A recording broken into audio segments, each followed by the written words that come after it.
Now, Zimbabwe this Saturday remembers the late exceptional Mbira maestro Chiwoniso Maraire, who died on the 24th of July in 2013.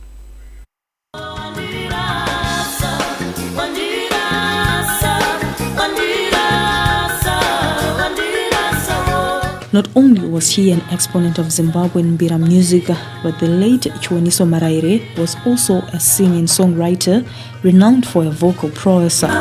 Even those in the music industry attest to this. Chiwoniso stuck to Zimbabwean music. That's why it was easy for the international community to recognize it. Because the biggest selling point in music is being original.